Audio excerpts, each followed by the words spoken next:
Okay, so hi everybody. So this is Yang from Arizona State University. I'm an assistant professor here and also the chair for the tutorial series for IEEE Big Data Analytics. And Chelsea is the vice chair, and he's with me over here.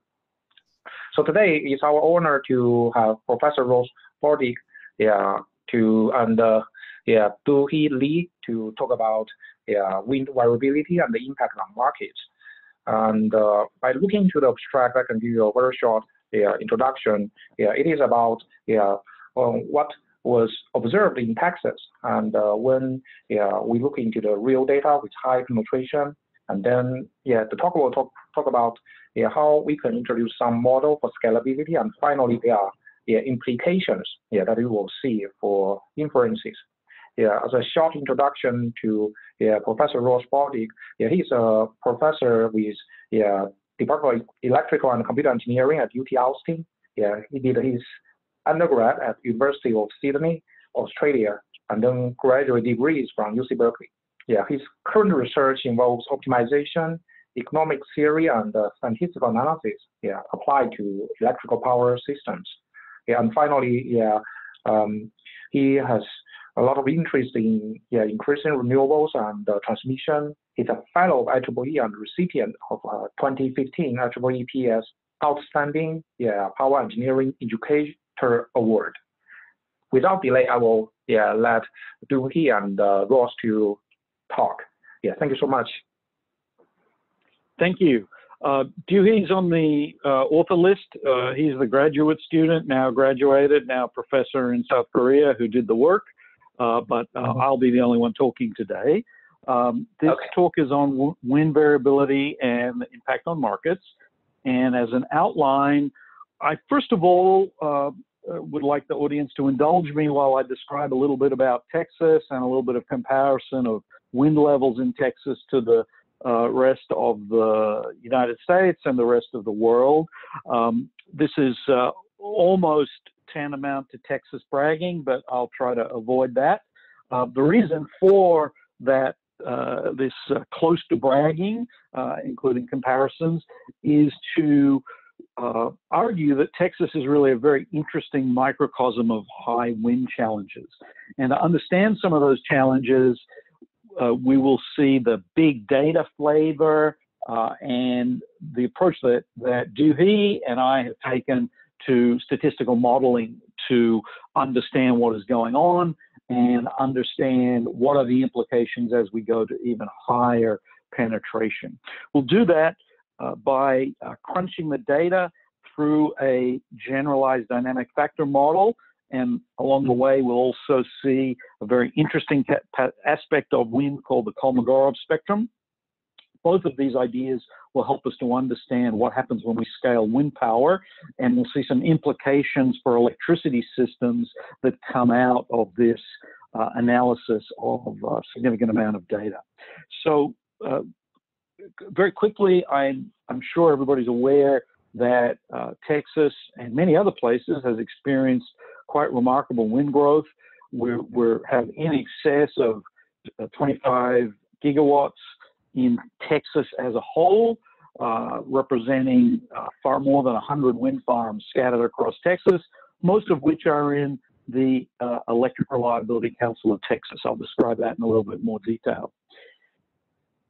Wind in Texas has some challenges, and one of the most important ones is that most of the wind development has been inland. It's far west Texas or West Texas, and the typical time of the daily peak of that wind is at about, on average, at about 3 a.m. So this is not very well correlated with the electrical load. Electrical load in Texas in summer, for example, is between 4 p.m. and 6 p.m., maybe into 7 p.m. on hot August days. And obviously the difference between the load and the wind, and of course any other renewable resources, must be supplied by other resources, predominantly thermal in ERCOT. Because the wind varies that results in changes in supply-demand balance, and they've got to be compensated by other resources. And as we get to higher penetrations, the timing of the wind, the timing of the daily peak, and that variability are going to become more critical. So how do we understand penetration? How do we measure penetration? We need to think about the scale of wind in relationship to the rest of the generation, but it's important to understand the geographical flavor of that measurement. So I would observe that important metrics of penetration are the wind as a fraction of the load energy or the power in a so-called balancing area or in an interconnection. There are tens of balancing areas, in fact over 100 balancing areas in the US, and 3 interconnections, namely the Western, the Eastern, and the Electric Reliability Council of Texas, or ERCOT. ERCOT consists of most of Texas. It's the smallest of the US interconnections. That means that the data can be large, but perhaps not too large. And its peak load is around 74, 75 gigawatts, heavily driven by air conditioning load.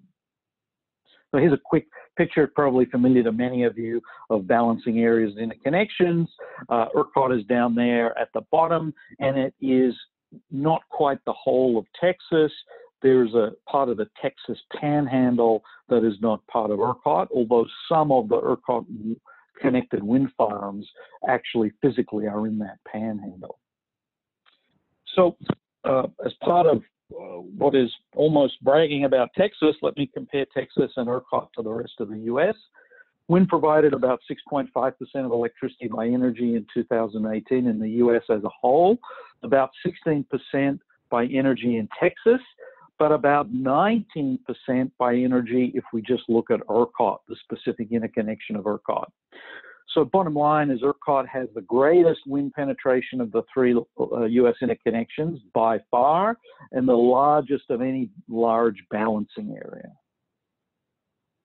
Most of that wind is located in the West Texas zone. So here's a map of Texas, roughly dividing ERCOT, the colored regions, into 4 zones: west, north, south, and Houston.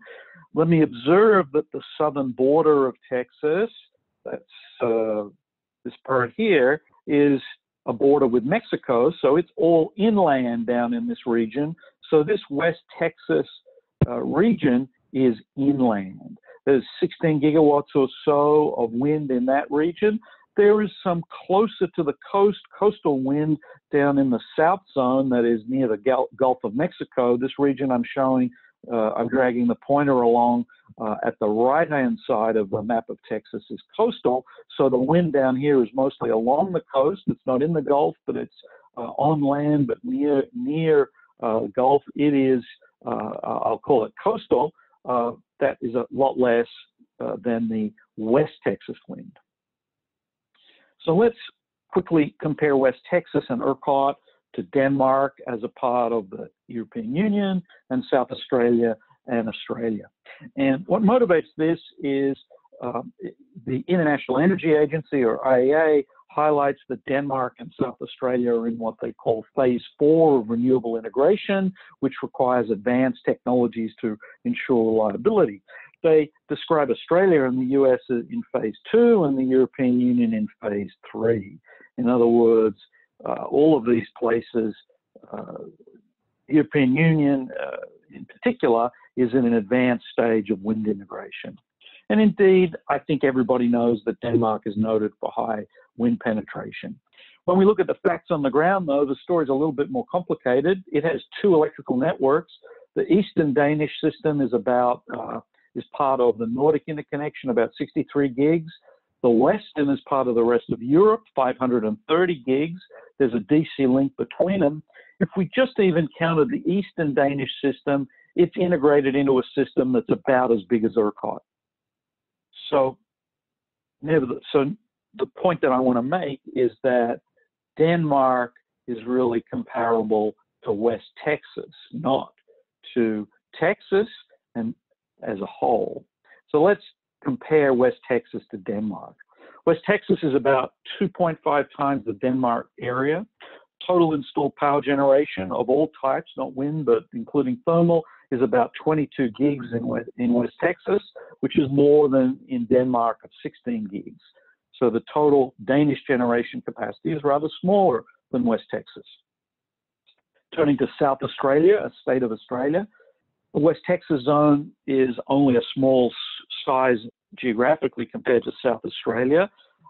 South Australia and Australia generally have very sparse transmission networks, so transmission stability issues are more pressing in South Australia than in the US or in Texas, partly explaining some of the difficulties they've had in recent years. But if we look at the capacity, West Texas, again, around 22 gigawatts, compares to around 6 gigawatts in South Australia. So South Australia, again, is significantly smaller than West Texas.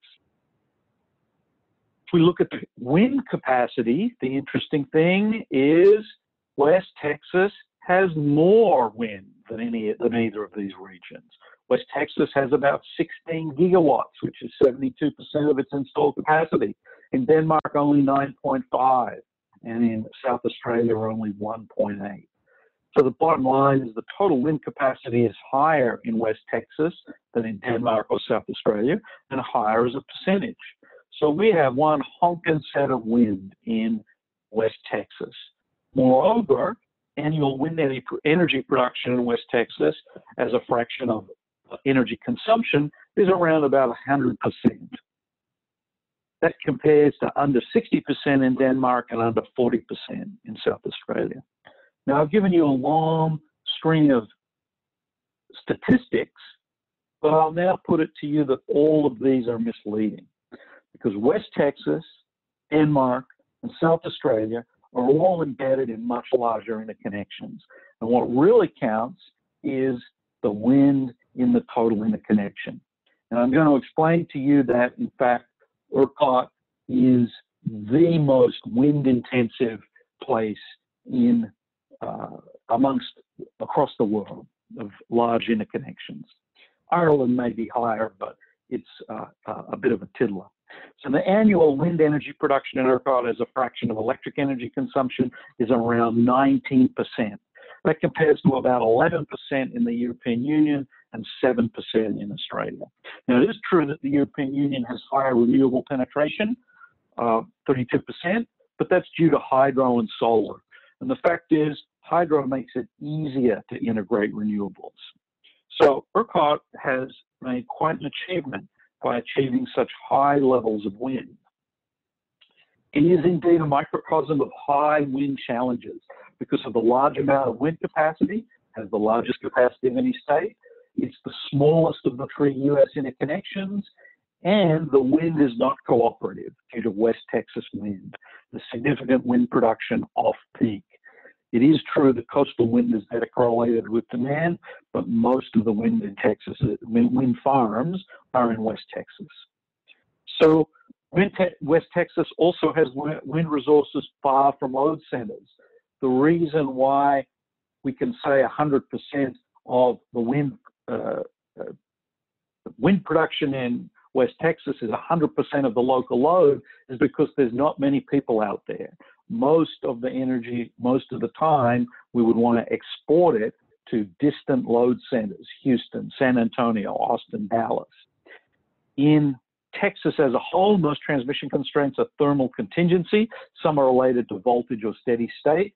It is true that if we're talking about high wind challenges, the Australian system may have more significant stability constraints, but I still observe that it has been a challenge from a transmission perspective to integrate wind. ERCOT also has far less, basically very little, flexible hydroelectric generation. And this is quite unlike the eastern and western US, Europe, and Australia. So we need to understand that, understand and model the wind power to better understand the challenges and understand what happens when we go to even higher levels. The topic of this seminar series is big data, so I owe it to you to describe the big data flavor. We have roughly about 100 wind farms in ERCOT. The data that I'm going to describe is from a few years ago. It's 1 year's worth of data from a few years ago when there was only about 70 farms, but there's roughly now 100. There are relevant issues at time scales from the sub-minute time scale, particularly transmission, electromechanical issues, out to the multi-year relating to load adequacy at the multi-year scale. But even if we look at a year of data, and that's what I'm going to look at when I present the data, or the data I'm going to present is a summary of a year of data. Even if we look at a year of 1 minutely data from 100 farms, we're talking about 50 million measurements. I hope that counts as more or less big data. And in fact, we only looked at 1 year because of significant inter-year variability. We really need to look at multi-year data sets to fully characterize what is going on. So the only way to understand that sort of amount of data is to use statistical techniques that help us to understand the relationship between the time and the season of maximum wind production and the time of maximum load. That helps us to understand both the variability of wind and, if we get more wind, how does the variability scale with the wind capacity?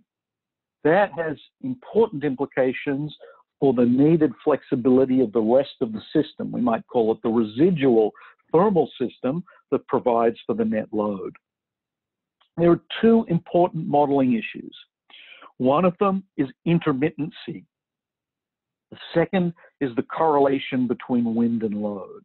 So turning to the first issue, this is a trace for a particular month in 2010, July 2010 as it happens, of wind production at a particular farm, Sweetwater number 3 as it happens, over the 31 days of the month. And that farm has a capacity of around about 120 megawatts. And you can see over the course of the month that its production varied a lot. I do not believe this farm was curtailed at any time, so this reflects its capability to produce energy throughout the month. It is extremely variable. In fact, using the technical definition of intermittent, it's intermittent. It's sometimes on, it's sometimes off. Although I think you could probably, if you squint a bit at the screen, detect that there is a diurnal variation in the wind, a more or less regular diurnal variation. The other issue is correlation, and correlation has implications for understanding whether a bunch of farms and a bunch of new farms will be producing at the right time. This rather beautiful picture shows the correlation of ERCOT wind and load. It's a matrix whose cells show the correlation coefficient between the production of wind in West Texas and in the coast and load over a year. The colors range from dark blue, which is minus 0.4, negative correlation, to +1, which is positive correlation. The first 69 columns and the bottom 69 rows are relating to West Texas wind. That is to say, this bottom left square or rectangle, perhaps, of the matrix represents West Texas wind. What you can see is along the diagonal, it's dark red. That is the covariance of the wind, and of course, of the wind with itself. And in other words, that's 1. The correlation of the wind with itself is 1. Wind from one farm with itself is 1. At other farms, it's not so dark red, but you can see generally that there is high correlation between West Texas wind. Similarly, at this time there were about 10 coastal wind farms. You can see through the rectangle that is towards the top right, not at the very top right, but the second from right and second from top, there's correlation amongst the coastal wind farms. And of course, if we turn to the load, there are about 8 geographical regions there, more finely defined than the zones that I showed earlier. You can see that load is highly correlated with, when it's high load in one weather zone, it's relatively high load in another. But the bad news for West Texas wind is when we look at the correlation, this is over a year of raw data of West Texas wind with load, that's this blue region here to the right, or the blue region at the top. You can see that has a lot of those darkish blue negative correlations. That is to say, the wind blows when the load is low, and the wind is not blowing when the wind is high. The good news is that coastal wind has a rather better correlation. So these blocks here, second from top at the right, second from the right at the top, reflect the correlation of coastal wind with load. You can see that's around about 0.2. Coastal wind is a much better correlation. But overall, the wind is coming at the wrong time, particularly West Texas wind. So let's try and understand that. We're going to model the wind power and the load as the sum of a periodic component that will slowly vary over months. It's a diurnal periodic component. Load tends to be high at roughly the same time each day and low at roughly the same time in the night each day. And on average, the wind has a diurnal periodic component as well. But in addition, there is a stochastic component. The stochastic component for load is not huge, but the stochastic component for wind is huge. So we need to understand the structure of that stochastic component. We borrowed a technique from econometrics called a factor model, an elaboration on that, a generalized dynamic factor model with GDFM to model the stochastic. And the basic insight in a factor model is to decompose the overall stochastic component into the sum of what's called a common component and an idiosyncratic component. What is the idea with the common component? The common component for wind and for load enables us to express the power of each of the farms and of the load, not in terms of 70 or 100 stochastic processes that are correlated, but in terms of a fewer number of underlying independent stochastic processes. They're called the factors. There's some error left over, and that's called the idiosyncratic component, and that is different from each farm and ideally is independent from farm to farm. So let's turn first to the diurnal component. I'm going to show a video. It moves fairly fast, so I'll probably run it through twice. It's going to start at month 1, which is January. It's actually showing on month 12 right now, but when I started playing, it will show on month 1. What you will see is in month 1, the normalized load, normalized to the maximum in the year, the normalized coastal wind, normalized to the coastal wind capacity, and the western wind, normalized to the western wind capacity, vary. And this graph shows the diurnal variation. It will vary slowly over the year. So let's get it started. You can see as it goes through, as we're in early months in winter, the load is now moving into a bigger number. Sorry, I'll just restart that. Let's watch it again. As months go on, load starts increasing as we move from spring into summer. And what you notice is that the peak of the load turns out to be at about 1600, about 4 p.m., 5 p.m. Unfortunately, at the time when load peaks for the year, let's go back and see that again. If you now look at the western wind, you'll see that the western wind at 1600 is lowest at the time of the hottest months of the year. Coastal wind is a lot better, as you can see. The coastal wind much better matches the load.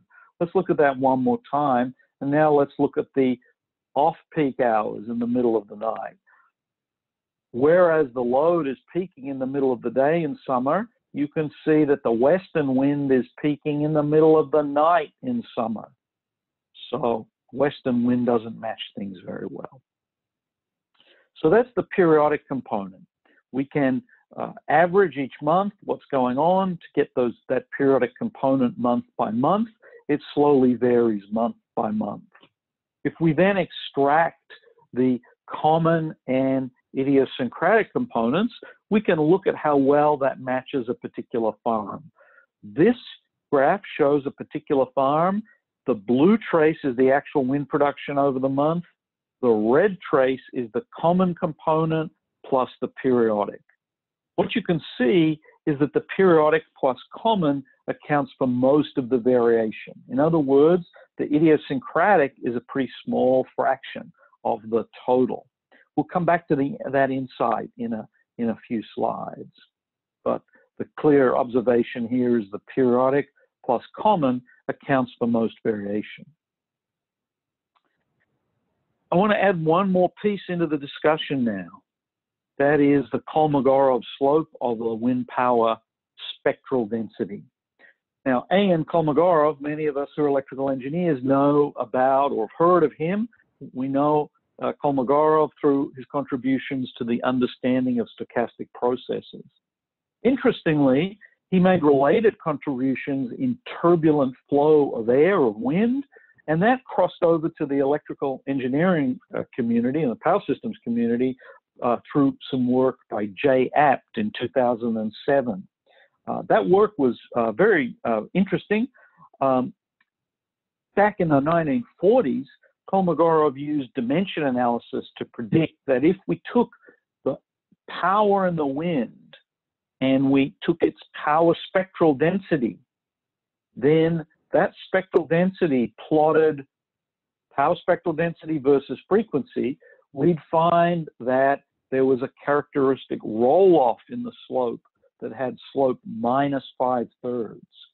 Kolmogorov predicted this in the 40s, and it was not experimentally verified until Professor Apt at Carnegie Mellon did this work in 2007. It was quite remarkable work. We've used basically his approach. We have a little bit more data. We've updated it with more data, but it's basically the same data that he used. And what you can see here is on the vertical axis, the power spectral density, and it's a kind of strange thing. It's the power spectral density of the power. Usually when we take the power spectral density of a signal, we think of the signal as voltage or current, not power. But here we're taking the power, viewing it as a signal, and taking the power spectral density of the power. So that means the units have these rather strange value of megawatt squared per hertz. The horizontal axis is frequency, but I've labeled it by the inverse of frequency, or the period. So moving from left to right, frequency increases, period gets smaller. Period is kind of easier for us to understand in terms of timescales. The various colored traces show the results of various numbers of wind farms. The lowest colored trace shows just one wind farm taking its power spectral density. The next one shows the case when we add two wind farms together and take its power spectral density. Then 4, then 8, then 16, then 32, and 64. You can see that over the range from a period of about a day down to 4 minutes, each of these traces roll off.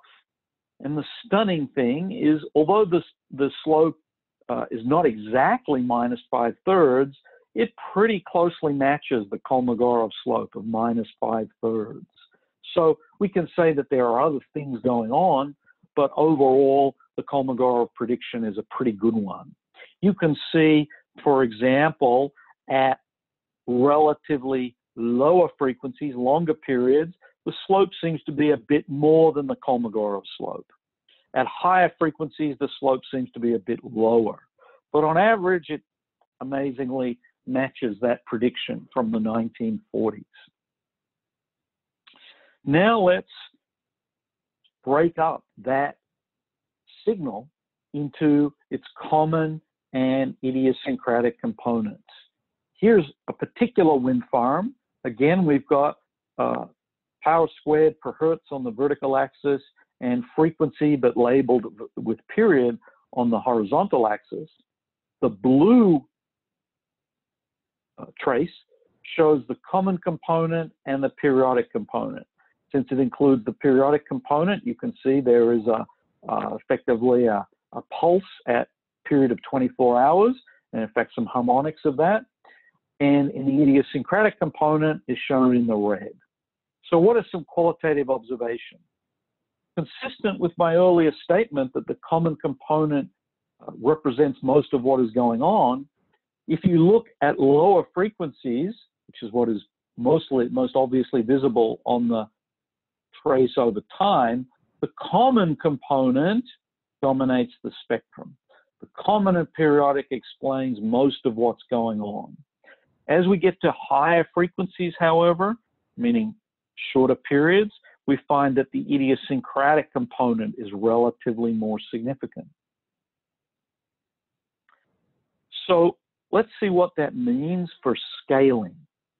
It's intuitive, and many people have observed that aggregating wind over large areas should reduce the relative variability.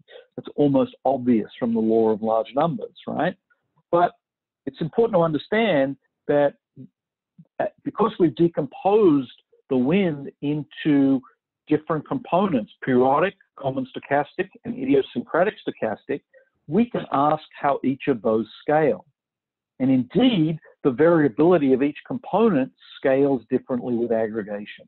For example, the periodic component, this is really being driven by the forcing function of the Earth's rotation. It scales approximately linearly with capacity. If I doubled the number of farms, I'd expect to double the total periodic component of the power output of my wind farms.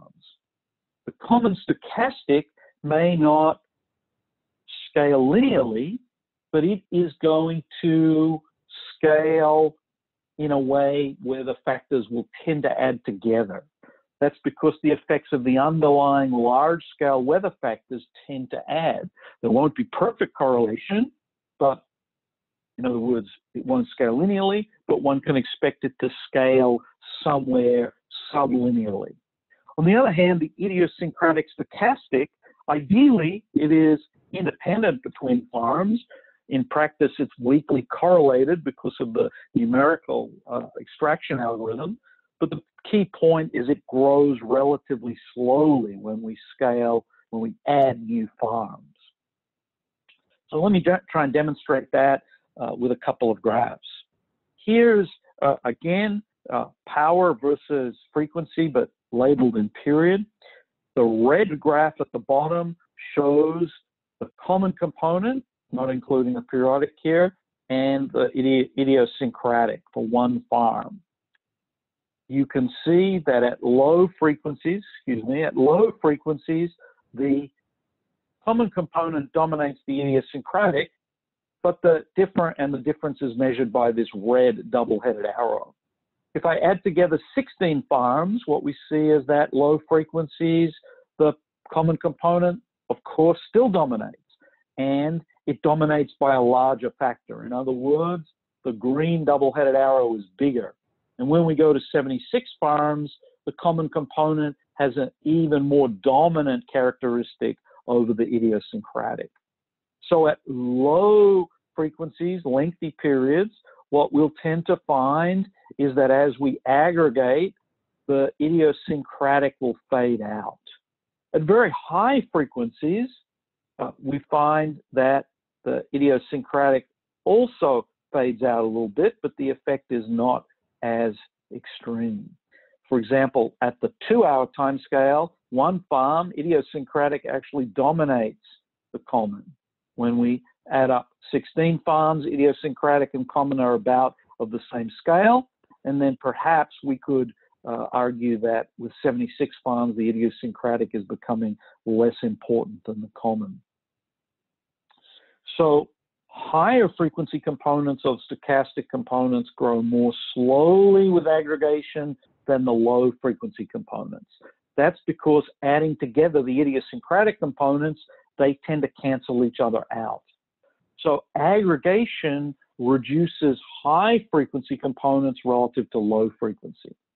But here's the kicker. It doesn't solve the variability. We've still got the diurnal periodic component, which is going to scale approximately linearly. We've still got the common stochastic component, which may not scale fully linearly, but will tend to scale at least sublinearly. Here is an example of this. Here what I've done, or here what I should say Duehee Lee has done, is shown the power spectral density, but scaled so that the low frequency components are all at the same scale. When we start off with 2 wind farms, that's the black graph, what you can see is that, relatively speaking, the high frequency components are a stronger fraction of the low frequency components. When we add 16 farms, the low frequency components are a rather smaller fraction of, the high frequency components are a rather smaller fraction of the low frequency components, of the power density of the low frequency components. And when we go to 64 wind farms, relatively speaking, the high frequency components have been significantly attenuated. This is representing all of the stochastic components. And bear in mind that from the black curve to the blue curve is a decrease in power density of 2 orders of magnitude. So scaling tends to reduce the high frequency components more rapidly than the low frequency components. This echoes observations in another paper by Professor Apt with a couple of colleagues, that most reduction of variability is obtained by aggregating relatively few farms. So the problem is we still expect intermittency in the total wind even when we aggregate many farms in a region. And the sad fact is intermittency is only going to be further reduced by aggregating over geographical scales that span different wind regimes. So inland wind, for example, and coastal wind might be that an example of that. Here's the same graph I showed earlier of a particular wind farm, Sweetwater number 3 for July 2010, and I observed that this showed intermittency. So let's see how adding up, all of the wind farms in that month of July 2010, how that affects the intermittency. The next trace is the total wind power added up across the wind farms. If we go back and forth, what you can observe is that the total wind power summed across all the wind farms, you can see the periodic component much more clearly. It's clear that there is an embedded, more or less, sine wave in that data. It's particularly visible around about the middle of the month here. But unfortunately, although it's true that when we compare the Sweetwater number 3, this is slide 33, to total wind production, slide 34, there is less jumping around. Unfortunately, it hasn't reduced the intermittency. If you look at day 3 or so on this graph, there's a lot of wind. And then days 5 to 10, there's not much. There's more wind about days 13. We go to the total wind, a lot of wind at day 3, not much from days 5 to 10, a lot of wind from around day 13. So the bottom line is that aggregating does not remove this intermittency. What are the implications for electricity systems? So now I want to take this data, take this large chunk of data, and take the analytical abstraction from it and understand the implications for electricity systems. We know that electricity supply must match the load continuously, and in the short term, very short term, variation between mechanical power and electrical load is compensated by the inertia. That doesn't last for very long. There's about 8 seconds or so of supply in the inertia of an electricity system. Over longer time frames, we dispatch generation to adjust its mechanical power, adjust thermal generation to adjust its thermal power to balance generation and load. And as I'm sure is clear to everybody, wind variability complicates that balancing. In the US, about 60% of electric power supply is sold through so-called organized wholesale markets run by regional transmission organizations. And they include a number of entities and ERCOT. And I'm going to focus on organized markets. Here's a map of organized markets in North America, not just the United States, but including Mexico and Alberta and Ontario. But we're going to focus on ERCOT. We have focused on data from ERCOT, but these principles now going forward are relevant more widely. Dispatchable generation in organized markets receives a target generation level every 5 minutes. Some markets are still at the 15-minute scale, but there is a tendency in the US to move to a 5-minute dispatch update. And the idea is that the dispatchable generation ramps from what it's producing at the beginning of the interval to what it's asked to get to at the end of this next 5-minute interval. That target generation is based on a forecast of the load minus the renewable production. What happens within the 5-minute interval? Well, there are fluctuations within that 5-minute interval due to supply-demand variations. And furthermore, the target for the end of the interval is based on a forecast, and there'll be some error in the forecast. That still has to be compensated for. It's compensated by generation that responds to faster signals issued every 2 seconds or 4 seconds or so. This generation responding to this sort of signal is providing what is called regulation ancillary service. And as a general principle, the more variability within the 5-minute period, the more regulation ancillary service must be procured by the system operator and utilized to compensate for this variability.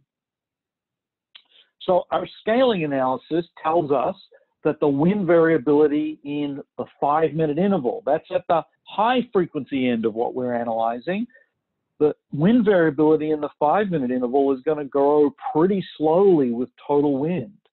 And the implication of this is that the required amount of regulation ancillary service is going to grow quite slowly with total wind capacity.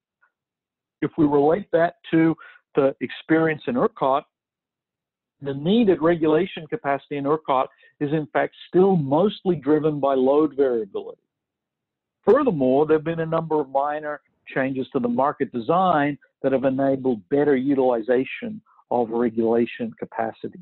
But the bottom line is that, unlike what we might have expected, the issues at the 5-minute time scale have not really been that challenging. In other words, scaling analysis, and furthermore, scaling analysis tells us why. It's because variability in that 5-minute time interval is going to grow pretty slowly with total wind. To intuitively understand this, think about 2 wind farms. If the wind is 30 miles an hour and the farms are, let's say, 15 miles apart, it's going to take at least 15 minutes for the wind at one farm to reach the next. So any behavior going on at one wind farm in the 5-minute interval is just not going to be relevant to the wind, to what the wind is doing at that adjacent wind farm in that same 5-minute interval. So variability is going to grow pretty slowly with total wind. It averages out in a law of large numbers idea. However, when we look at lower frequencies corresponding to longer periods, the tens of minutes time scale to the hours time scale to days, that grows with wind. The diurnal periodic is going to grow more or less linearly at the daily time scale. Well, how can we compensate for this?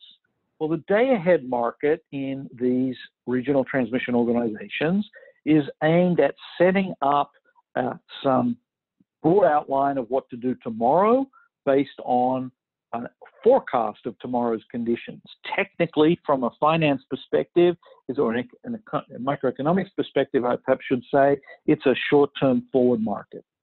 It provides advance warning for some slow start generators that might require hours to become operational, that is to be committed. However, when we add wind into this mix, the problem is that wind forecasts can be relatively poor day ahead. It's intuitive is that as we get closer to real time, our forecast errors will tend to decrease. So if we have a generation fleet that's mostly slow start and needs day ahead warning, and we don't have a very good idea of the wind day ahead, we may just have to commit a lot of generation just in case. On average, if the wind does blow, those generators will be operated at a lower average level with some implications for efficiency and possibly increased emissions. There's also a thing called a real-time market in these organized markets, and it's the thing that arranges for the 5-minute dispatch signals that I mentioned. Increasingly, it also represents commitment of so-called fast start generators by looking ahead for a few intervals. That's the case in several markets in the United States, although not yet in ERCOT. And we increasingly have fast start generators. In particular, combined cycle units tend to be, combined cycle gas turbines tend to be fast as well. The increasing availability of them means that we could possibly avoid committing them and burning fuel with them, except when they're very likely to be needed. And we'll know about that closer to real time.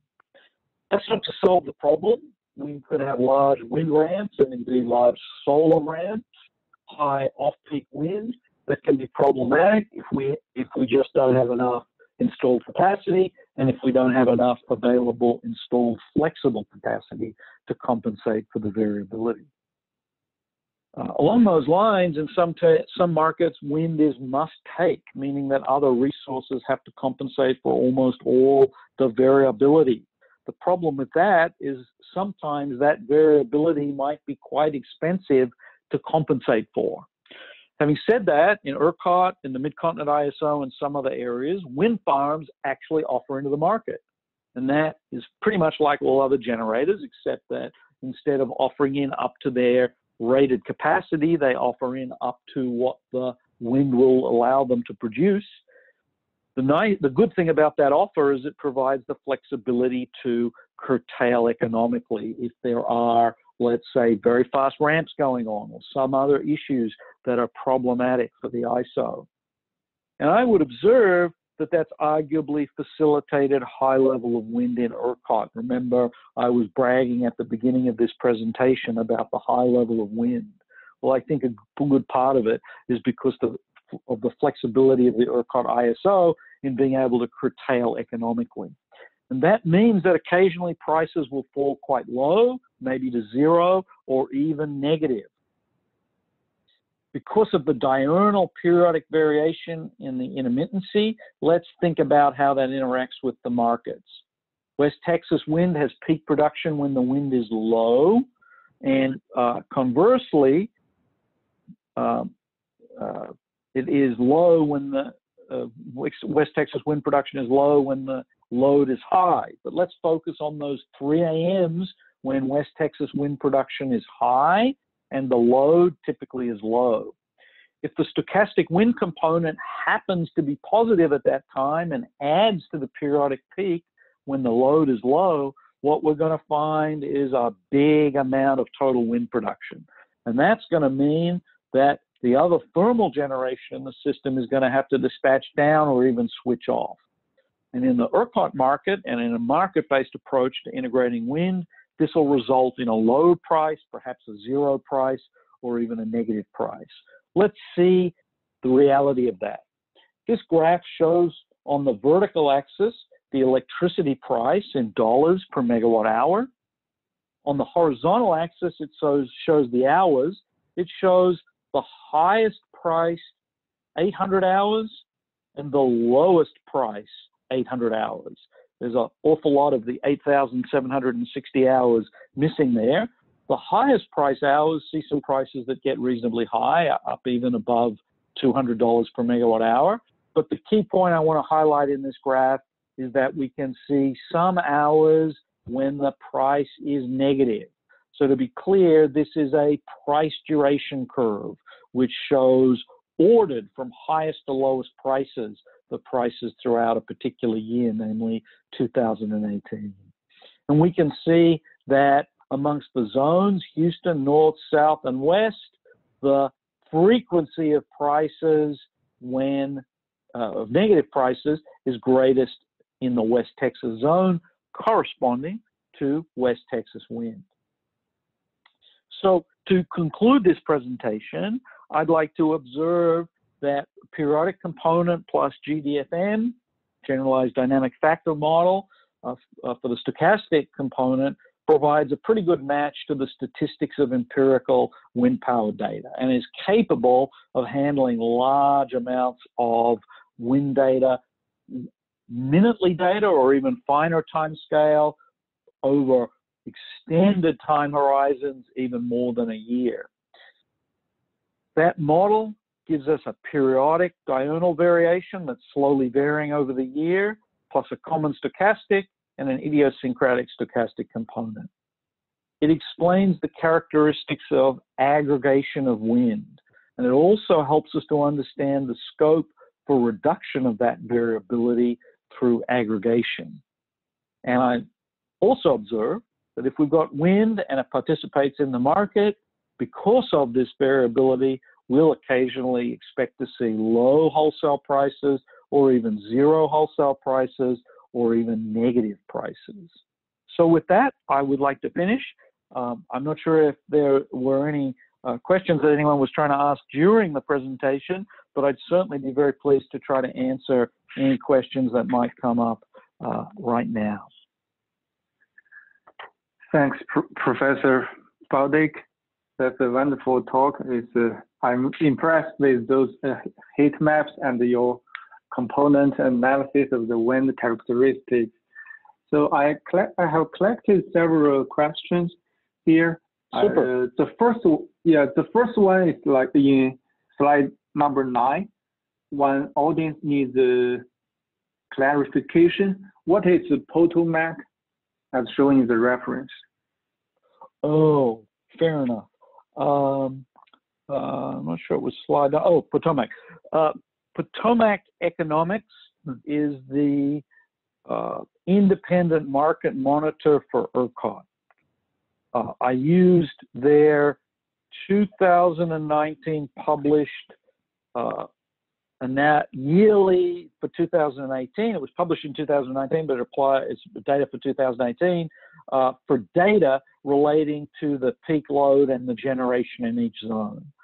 So the website is www.potomaceconomics.com. I've got this reference, by the way, at the end of this presentation, and so if you want to share it later, people could look it up. If you go to their website and look for practice areas and look for ERCOT, you can download their 2018 State of the Market report, which was published more or less mid-2019, and this data was there. Okay, I see. Yeah, so for the second question, I think it's an interesting one for the educational perspective. Can you please elaborate if and how transmission constraints were taken into account?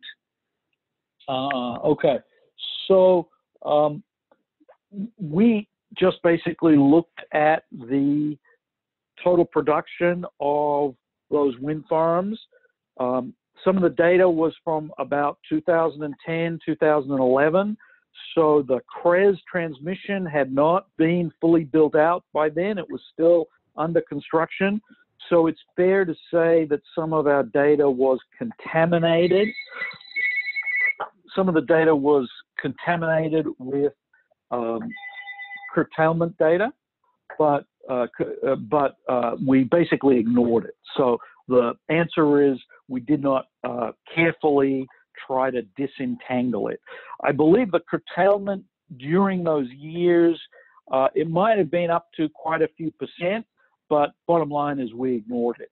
Really what we should be doing is taking the more recent traces of data after CREZ, after the Competitive Renewable Energy Zone transmission build out, because from about 2014 onwards, when the CREZ data, the CREZ transmission was completed, the curtailment of wind was dropped to a very, very low level.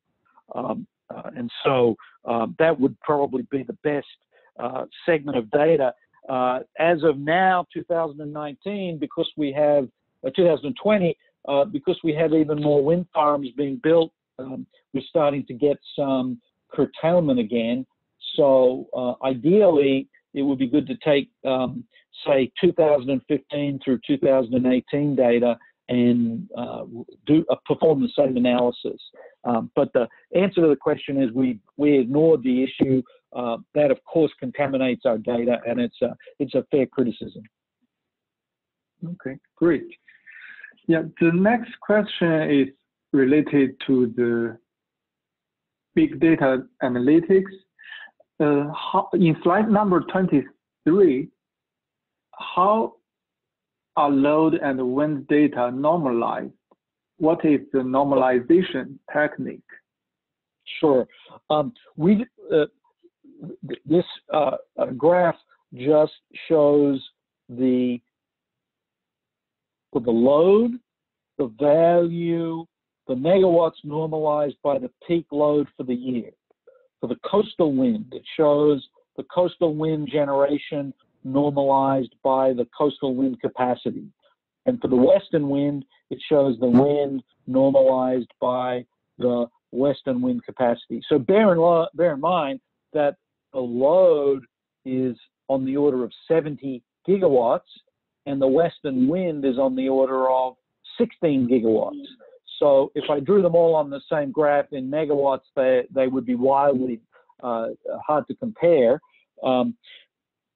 Scaling them in the way I've done here overstates, of course, the effect of western wind on the load, on the net load, I should say, because the load is in fact many times larger than the peak load is many times larger than the peak western wind. So if you wanted to rescale these to see how the megawatts would look, the western wind at that time was, I think, perhaps about 15 megawatts. Peak load was about 70. So you might want to divide the western wind by about a factor of 5. The coastal wind was only a couple of megawatts at that time. So you might want to, if you want, divide that by perhaps a factor of 20 or 30. Okay. Did that explain the situation? So they're normalized to their respective peaks or capacity in order to show the qualitative variation. Of course, when we subtract actual wind from actual load, the net load, in other words, the difference is only somewhat different to the load. However, having said that, if we progress through again to the middle of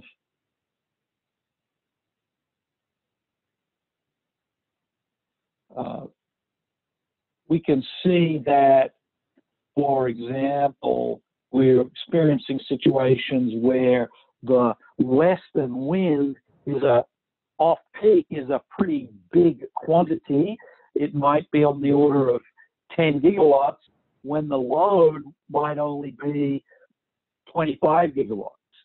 So that leaves only a relatively small amount of net load to be covered by thermal generation compared to what the net load is in the middle of the day, for example, and therefore a big diurnal swing in what the residual thermal system has to cope with. I see. Yeah, is there a particular reason why the presented data is from 2010 and 2013? Why the data is not from more recent years? Yeah, there's no particular reason. Duehee and I got some data from ERCOT. It's a big chunk of data. We had to do a data request. That work appeared in his dissertation. He graduated a few years ago now. I had not had a graduate student to update the data. If anybody out there would like to update it by requesting the data from ERCOT and applying these techniques, I'd be more than happy to help out doing it. But to be honest, I haven't had another student who was interested in updating it. There's no particular reason for the year. It just happened to be the year we got when we were doing this analysis.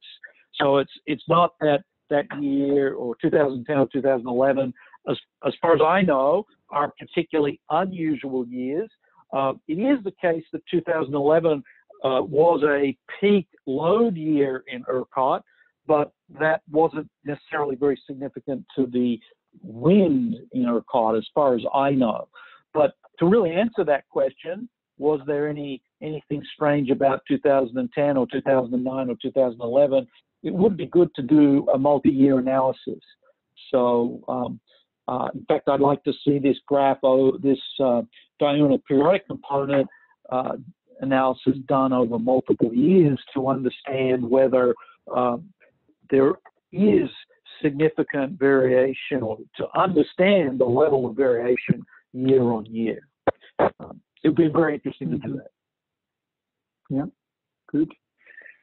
So one audience has some concern regarding the correlation scores in the heat map. Mm-hmm. Yeah, he or she asked, is it fair to use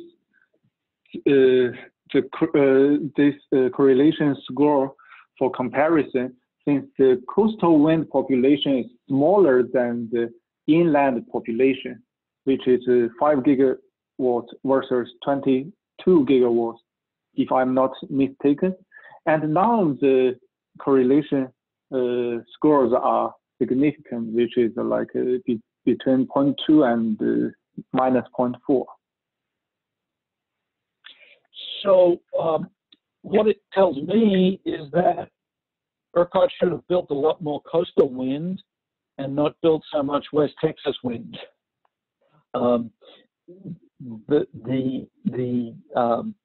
It says that if you were trying to better match the wind production to what is needed to meet the load, you should preferentially focus on coastal, all other things being equal.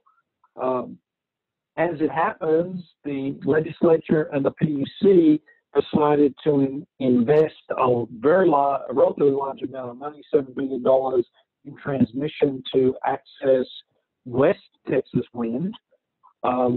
If they had thought more carefully about the potential for coastal wind, perhaps they might have also funded some transmission for coastal wind. Having said that, it's a lot harder to build wind along the coast for a number of reasons. It's much more heavily populated. People are much less inclined to accept wind farms and so forth. So it's perhaps inevitable that it's easier to build the wind in West Texas than coastal. But the interesting thing to me is that as a resource, the coastal wind is a much better correlated resource for matching load. I don't think that story is invalidated by the fact that there's only a smaller number of wind farms. The key issue is that resource is better matched to the temporal variation of load. Yeah, fair enough. Yeah. The next question the audience have is regarding the power, the slide 26 for the y-axis. It's about the power of the wind or the electricity power of the electricity production. Yeah. The data that we conveniently have access to from ERCOT is the power production of the wind farm.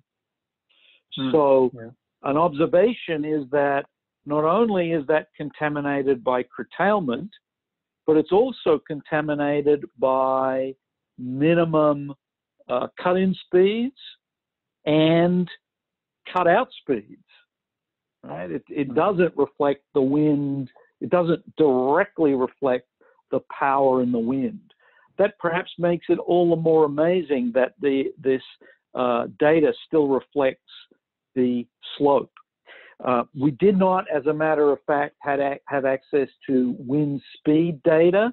It's just much more difficult to obtain wind speed data and historical traces of wind speed data, so we settled for power data.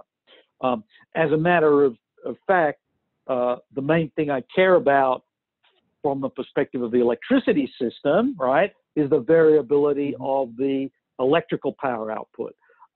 It's interesting to me that this electrical output does pretty much match what Kolmogorov would have predicted is the power in the wind, but I acknowledge that there is a discrepancy that's driven by curtailment that was already brought up in this presentation and cut in and cut out speeds. So we kind of naively did the analysis and it still nevertheless has a slope of about minus 5.3, but whether the slope is exactly minus 5.3 or not, we're interested in what is the effect on the electrical system, and so that the most relevant measure is the electrical production.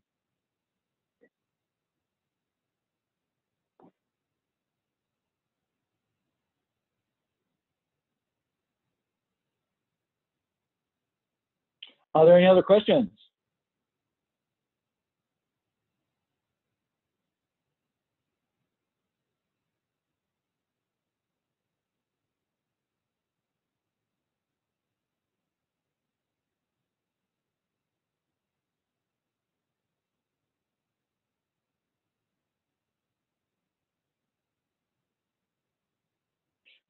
Duehee, are there any more questions?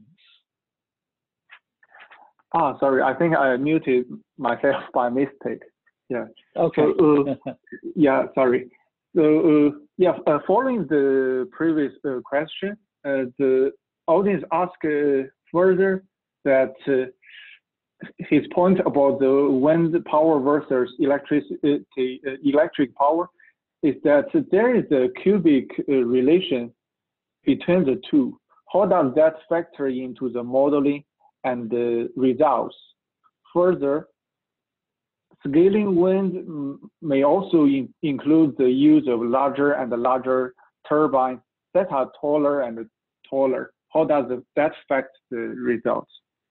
So to the first point, what the person is referring to is the cubic relationship between the wind velocity and the power in the wind, right? Mm-hmm. Right. So yeah. when we by laws of thermodynamics, power going in is power coming out. We would hope to extract all of the kinetic energy, the power and the kinetic energy of the wind. We only get 63% or less of it due to the Betz limit. But assuming that we're always striving to operate at the maximum power point of the turbine, we're going to extract, let's say, 60% of the power in the wind. So there is a 1 to roughly 0.6 correspondence between the power in the wind and the power in the electricity. That's completely consistent with the cubic relationship between velocity. So bear in mind, if one were doing this with wind power, you would need to measure the power in the wind, you'd need to measure the velocity, take the cube of it, and multiply by the density of the wind, right? So that would be the power, and then that would have this Kolmogorov slope, more or less.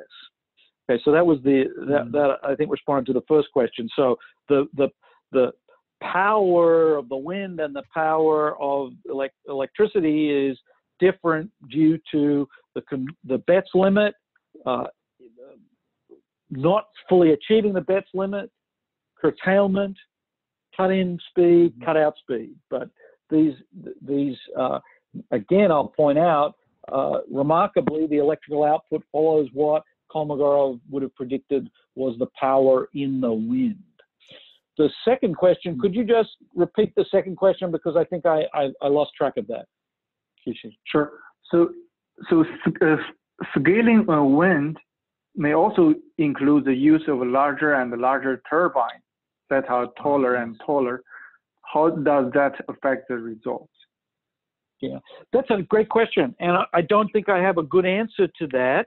I would still expect the short-term variability to scale relatively slowly with additional wind farms. And the argument is the same as the intuitive argument that I offered. If you have two wind farms and they're 15 miles apart and you have 30-mile-an-hour wind, anything going on at one wind farm cannot immediately be reflected at another wind farm. What you'll see at one wind farm is reflected at least a half an hour later. So on a 5-minute by 5-minute time scale, or even perhaps up to a 20-minute time scale, we should expect short-term variability to scale relatively slowly with aggregation.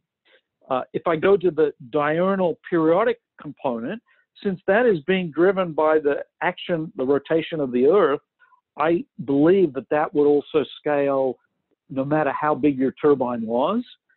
It may be that there is some change because as we go to bigger turbines, we go up to higher hub heights, and it may be that the turbulence at the higher hub heights is smaller or different to the turbulence at lower hub heights, and that may have some implications for certainly the common stochastic component, but I would still expect the scaling to be significant and not washed out by aggregation of the wind farms. In other words, the exact nature of the scaling, I agree, would be different, but I don't think that fundamentally contradicts the observation that high frequency components are going to scale slowly, and low frequency stochastic components, and indeed the diurnal variation, is going to scale approximately linearly or slightly sublinearly. I wouldn't contest, though, that we need to get some more statistics and get some more data and do some more statistical analysis. In particular, I don't think there's any chance that adding taller, bigger wind farms is going to smooth out the intermittency. If we go to this graph for July 2010, and again, that just happened to be the date that we picked, there are some windy days and some not so windy days.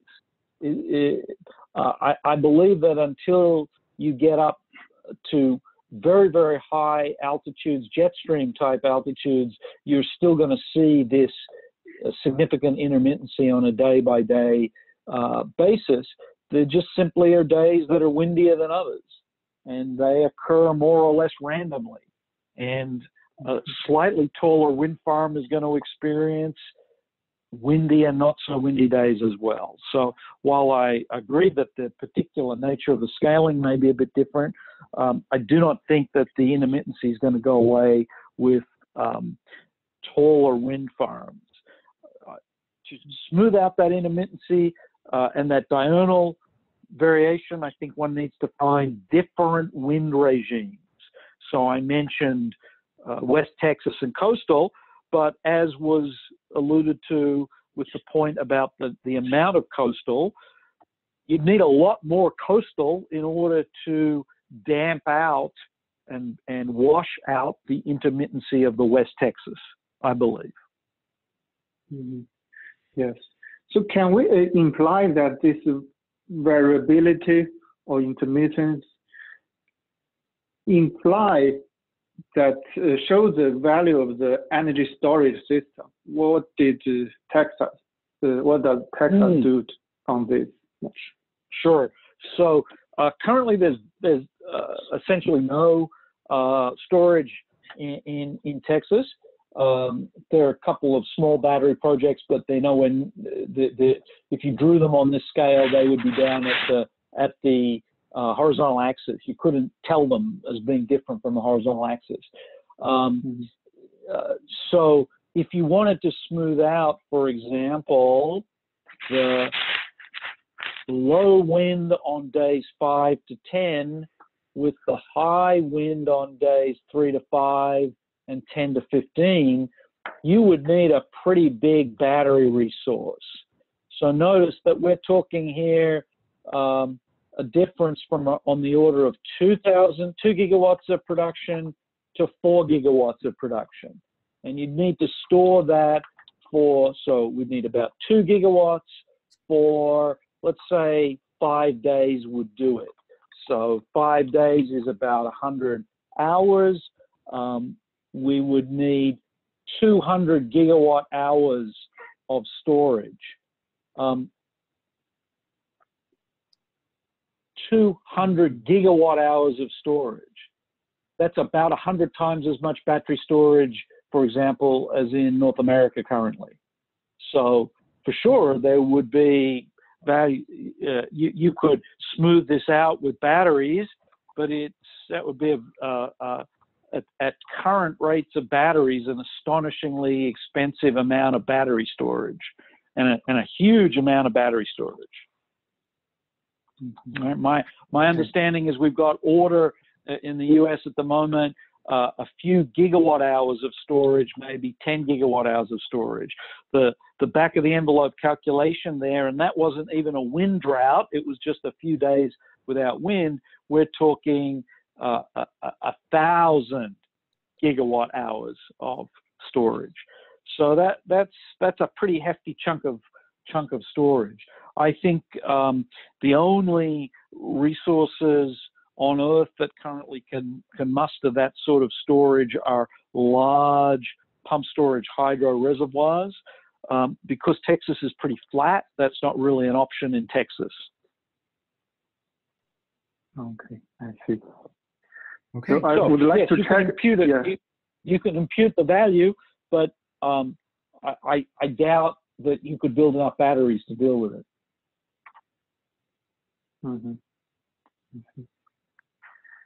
Yeah. Okay. I would like to check with question? Professor. Yeah, I don't have a question now. Yeah, I would like to check with Professor Wang's side. Okay. Yeah. Then I think we are good on the time, and yeah, we learned a great lessons here today, and I would like to thank you, Professor Baldick, for this wonderful talk. And if any audience has any question, to be added, please feel free to send it to me and Qiushi, so it's in the mailing list email address, and we will try to forward that question to Ross afterwards to follow up. So thank you, everybody. I appreciate your time.